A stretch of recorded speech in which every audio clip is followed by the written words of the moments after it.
Welcome back, it's Friday, so let's do an update. Alright, well it's Friday, and Friday usually has an update, and today is the Stormworks update 8.22 and 8.23, and I believe there's one more that was just released to fix something that fixed something, but it's not listed right now, so we're just going to read off what was actually released earlier today. 8.22, fix crash with multiple obscured bodies with huge radar. 8.23, feature kinematic multiplayer. Feature quick chat. Rework new games and main menu, now have varied weather. Rework wheel grip. Fix distance sensor functioning while damaged. If you're wondering about kinematic multiplayer, it is an attempt to, on the server side, predict the client's motion so that it doesn't have to pass a lot of data back and forth. Don't know how well this has worked. We tested it briefly with 4 players, and I didn't see a huge difference, so I don't know. Maybe it was depending on where they were located and our internet connections, but I didn't see a huge difference. I'm still waiting, cross fingers, for dedicated servers, so maybe someday that'll happen.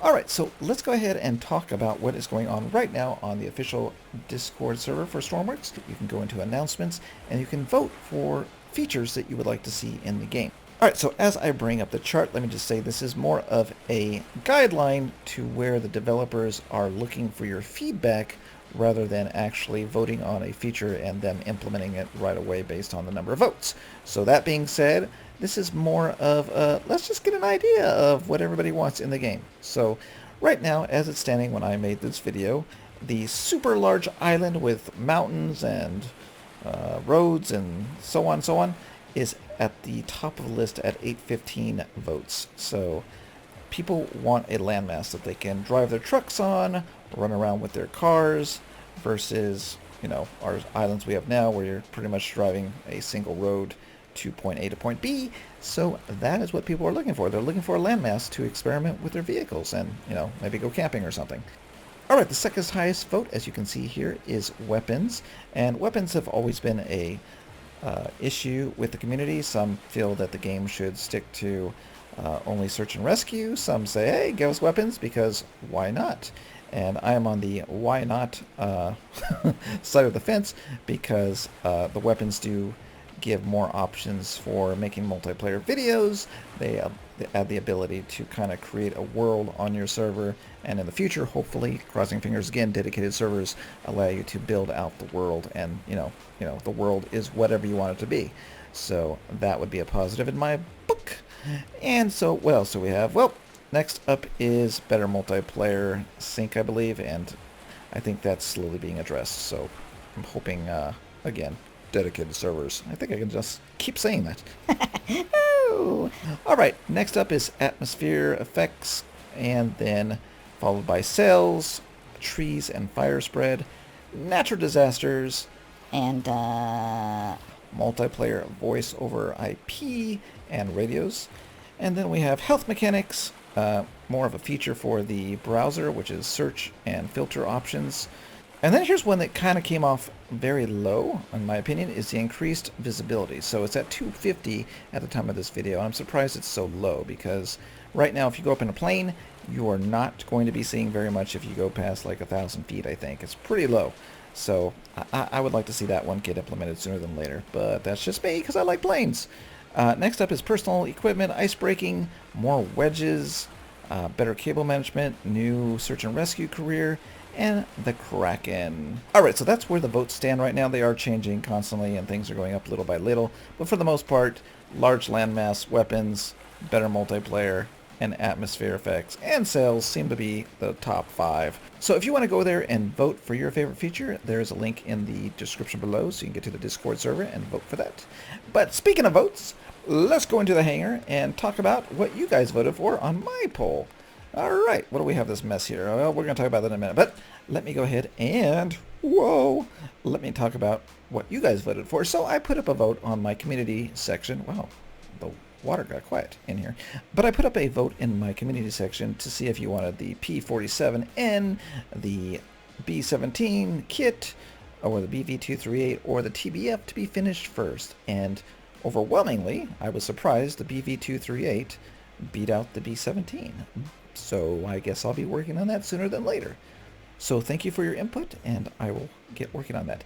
Alright, so you may have noticed that I have not been making videos this week, and that's because I've been working on something complex, and that is this. This is the B24 engine kind of ripped out as a test bed. And over here we have the old inertial wheel drive.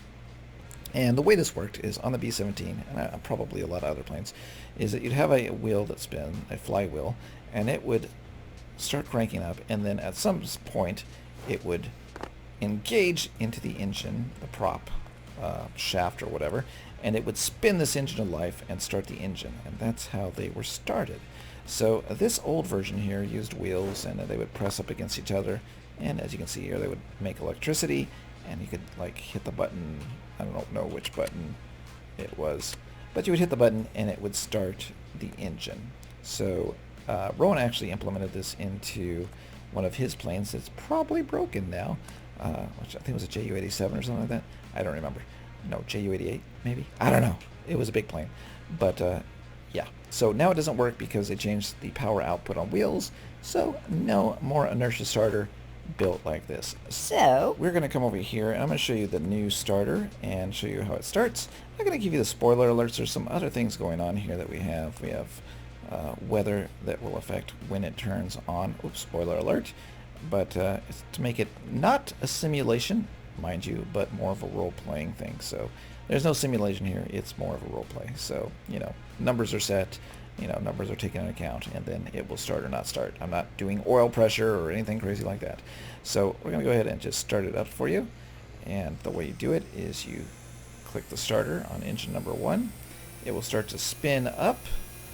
And then once we get to the optimal speed, which is like you have to be patient, you go ahead and hit the starter, and it will kick on that engine just like that.